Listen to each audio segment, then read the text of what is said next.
The story begins far from the noise of crowds, far from the heated arguments of city plazas and the chaos of motor traffic, far from the reach of corrupt politicians who have turned justice into a business. It begins in the quiet isolation of a village built on old earth, where the sound of the wind passing through bamboo groves is louder than the voice of the law. In this remote community, life moves slowly, shaped by the rhythm of nature and the endurance of the people who have learned to survive without expecting help from anyone. And at the center of this quiet place lives a man who carries an oath far heavier than any burden the villagers know. An oath he made long before fate led him to this secluded corner. He is known simply as a man who wants peace, a man whose strength is unmistakable even in stillness, a man whose gaze reflects storms he rarely speaks of, and whose silence carries the weight of battles he no longer wishes to fight.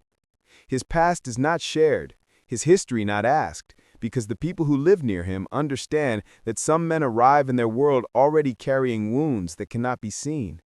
They welcome him not as a stranger, but as one of their own, because his actions reveal something deeper than his silence, a heart shaped by principle and a spirit that refuses to bend.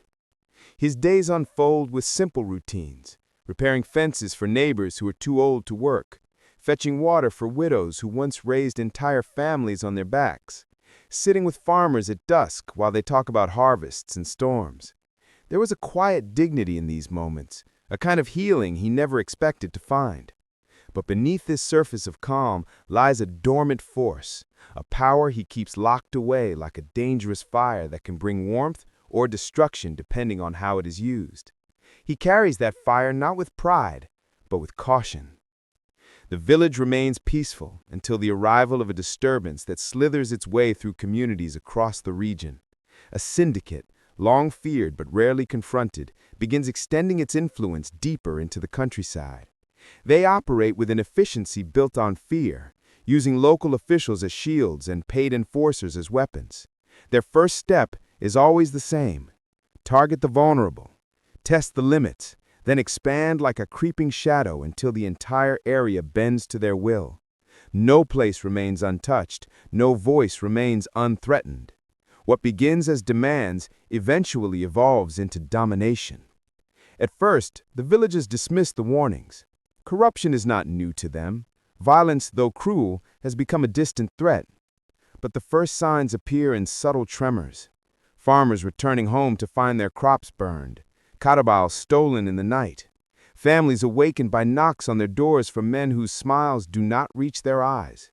These are messages disguised as accidents, each one pushing the community toward fear. The protagonist watches silently, knowing this pattern too well. He recognizes the early stages of a takeover. His jaw tightens, but he remains still. This is their home, their fight, he tells himself. He does not want to become the man he once was. However, fear spreads quickly. People stop walking at night. Parents whisper warnings to their children. The village square, once filled with laughter, becomes a space occupied by uneasy silence. One night, an elderly vendor collapses after refusing to pay protection fees. No one steps forward to intervene, not out of cowardice, but because they fear what will happen to their families if they resist.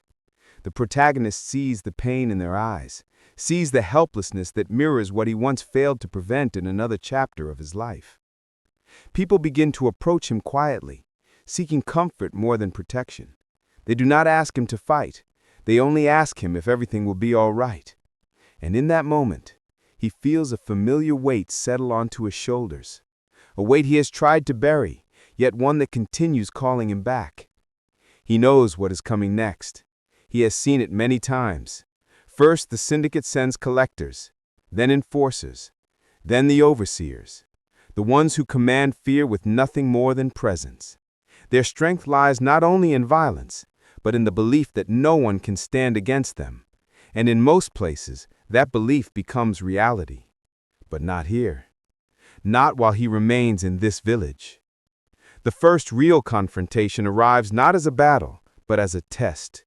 A group of armed men block the road, demanding payment from farmers heading to the market. Their arrogance drips from every gesture. When an elderly farmer protests, they push him to the ground with casual cruelty. That is when the protagonist steps forward, not because he wants to fight, but because he cannot walk away. The men mock him, expecting fear. Instead, they find a calmness that unsettles them. He does not strike immediately. He looks into their eyes, measuring their intent, weighing their purpose. But when one of them raises a weapon toward the farmer, the silent fire inside him ignites with unstoppable force. What follows is swift, controlled, and precise, movement shaped by experience, powered by discipline. In seconds, the men are disarmed and humiliated, left scrambling to flee. The villagers watch with astonishment. They have never seen someone move with such quiet intensity. They realize that the man who lives among them is far more capable than they ever imagined. But the protagonist does not celebrate the moment. He walks away, his expression filled with the understanding that retaliation will come. Violence always answers violence when the corrupt feel threatened. Word of the incident spreads quickly. By noon, the entire region knows of the nameless man who stood alone against the syndicate. Whispers travel to officers who have long accepted bribes. They tighten their grip on their influence, preparing to either negotiate or retaliate. And in the shadows, the higher-ranking members of the syndicate begin paying attention.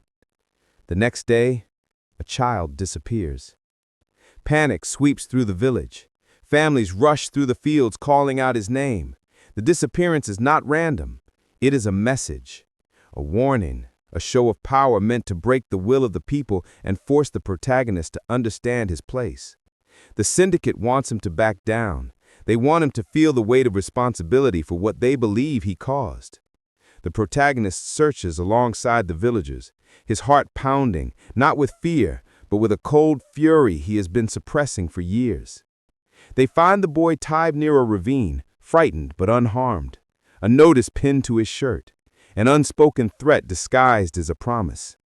The protagonist picks it up, reads it, and folds it carefully. His expression remains calm, but everyone who knows him, even slightly, sees the shift. A shadow crosses his eyes. The storm has returned. But before he acts, he gathers the villagers. He makes no speeches. He offers no grand promise. He only listens. They speak of fear, of loss, of uncertainty. And through their trembling voices, he understands something profoundly important. They are not looking for a hero. They are looking for hope.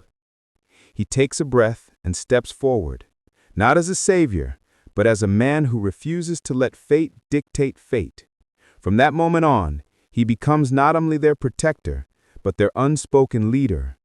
He studies the terrain, observes the movements of the enforcers, watches the patterns of crime. Every step he takes is careful, calculated, intentional. He begins dismantling the syndicate's operations piece by piece, quietly, efficiently. Warehouses used for extortion are exposed. Illegal deliveries are intercepted. Corrupt officers find themselves unable to operate freely.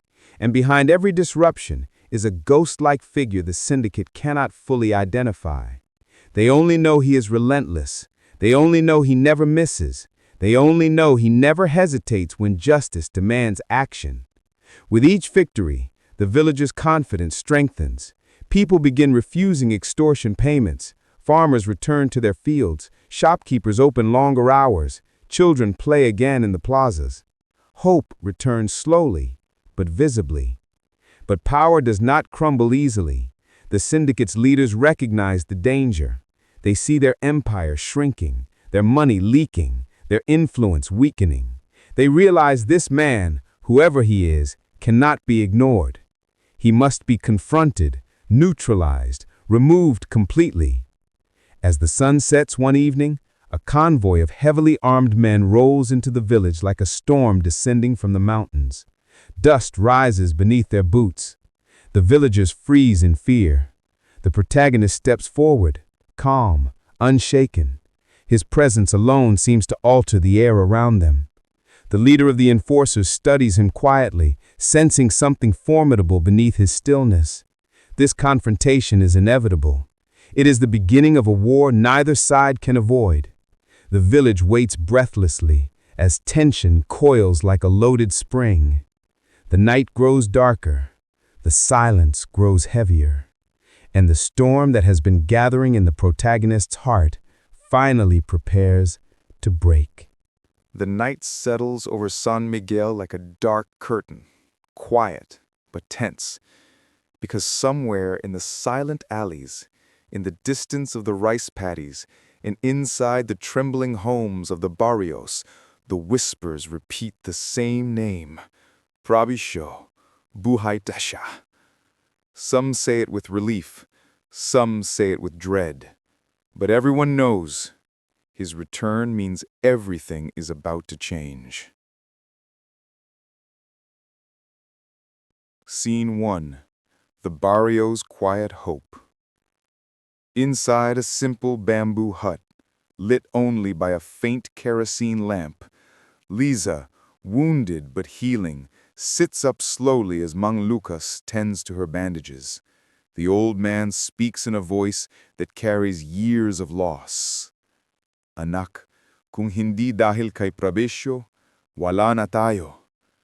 Liza breathes heavily, remembering the chaos, the fire, the guns, the smoke, the screams. He shouldn't have come back. They will hunt him again, and harder. Nagbalik siya hindi para sa sarili niya, kundi para sa ating lahat. Outside, shadows move past the windows. Fear rests on everyone's shoulders. San Miguel used to be a peaceful town, until the syndicate turned it into its own kingdom of fear, demanding tribute, forcing labor, taking daughters, taking sons. And tonight the people feel something unusual. A shift in the air, a pulse of courage. Because somewhere out there, the man who once disappeared into legend is now walking toward the war. Scene 2. Prabhnishyo in the jungle. Prabhnishyo moves through the dense forest with the instinct of a panther. He is still wounded, his breathing is heavy, but his will is steel. The moonlight exposes the bruises on his back, the dried blood on his arm, and the torn shirt clinging to his skin. Every step hurts, but he does not slow. He reaches the old, abandoned watchtower, once used by rebels, now forgotten by everyone except him. Inside, he finds what he hid many years ago, a wooden chest beneath the floorboards. He kneels, breath trembling, and opens it.